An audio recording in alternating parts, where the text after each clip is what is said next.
சென்னை மந்தைவெளியில் உள்ள கருத்தரிப்பு மையத்தில் தவறான சிகிச்சையில் உயிரிழந்த பெண்ணின் உறவினர்கள் ராயப்பேட்டை பிணவரை முன்பு சாலை மறியலில் ஈடுபட்டனர்.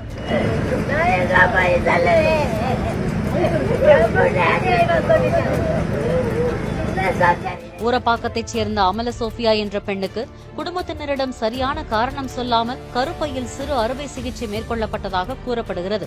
அறுவை சிகிச்சையின் போதே உயர் சிகிச்சைக்காக மயக்கத்திலேயே அந்த பெண்ணை வேறொரு மருத்துவமனைக்கு அழைத்துச் சென்றபோது வழியிலேயே உயிரிழந்து விட்டதாக உறவினர்கள் தெரிவித்தனர். காவல்துறையில் புகார் அளித்தும் நடவடிக்கை எடுக்கவில்லை என கூறி அவர்கள் ஆர்ப்பாட்டத்தில் ஈடுபட்டனர்.